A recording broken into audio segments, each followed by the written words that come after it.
So first of all, I like the upcoming rework for Companion, giving them immortality as I can fully use my Helios Prime finally in scanning every enemies in the game, including those who are only available at harder levels of Warframe. Helios Investigator is pretty handy when it comes to passively scanning enemies.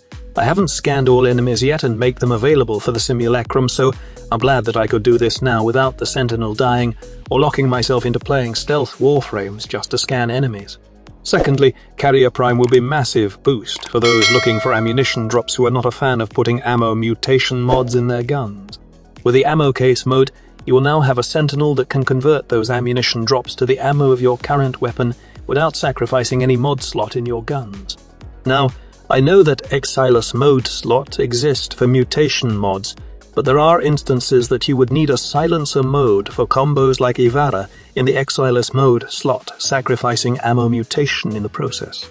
With the immortality, you can rely on the carrier exclusive mode for ammo economy. Then, I'm also looking forward to finally using Adazakava again for those red crit combos. As you all know, this cat has an augment called Cat's Eye that allows the Adazakavat to temporarily increase the critical chance of nearby allies. Cat's Eye stacks additively with other percentage point bonuses such as Arcane Avenger, and I think this setup will be added to the red crit meta after the Abyss of Dagath update. Once you have Adaza, Arcane Avenger, and the usual critical chance modes in your weapon, then you won't need to add Warframe abilities and crazy priced Rivens in your red crit build. Moving on, I'm also excited with the Mecha mod set buff after the Abyss of Dagath update. With the immortality, Kubrows will be very usable in high-level plays, which grants percentage armor buff and nuking when you have the Mecha mod set in your build. I am most excited about using the Sunika Kubrow with the Mecha set after the update, since this dog tends to mark targets more often with the Mecha mod set.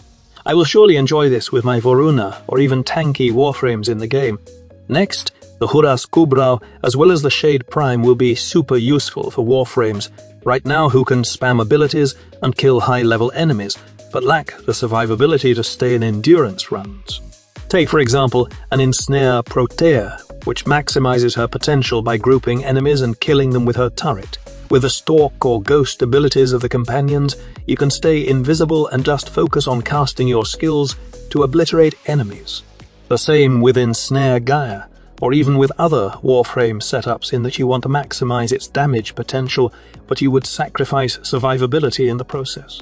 Most of the solo players who love this kind of setup will also love the changes for companions in Abyss of Dagath, as they can now rely on the invisibility of the said companions even against Steel Path enemies and beyond.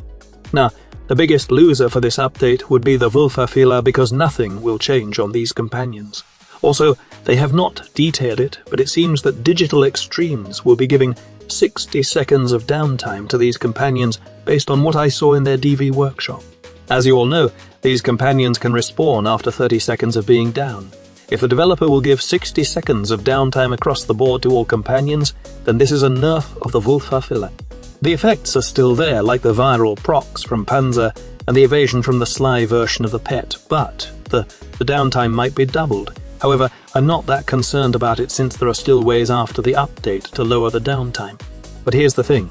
Vulpaphyla is widely used because of the immortality, but in the upcoming update, immortality will be all for companion, and the viral pros is not that helpful knowing that we have Nuris, which is better in spreading viral status.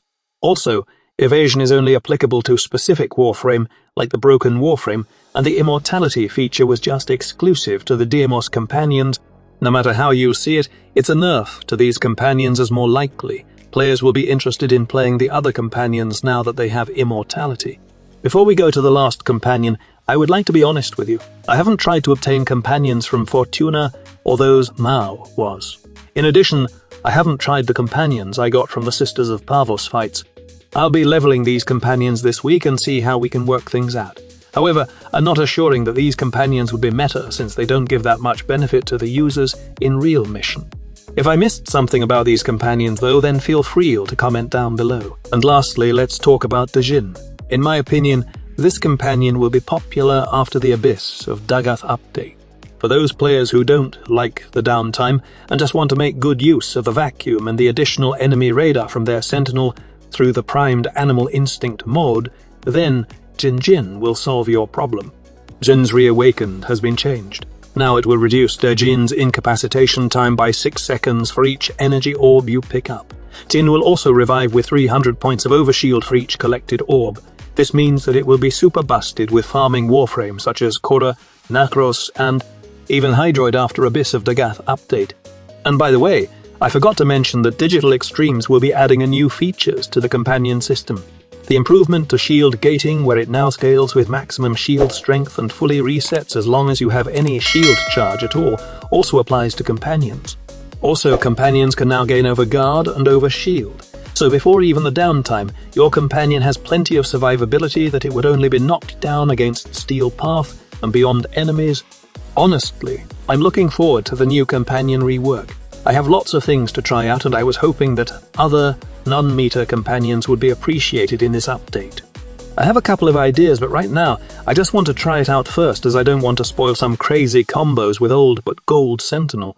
These are just the most obvious ones that will be getting recognition upon the Abyss of Dagath update. So that's all about it.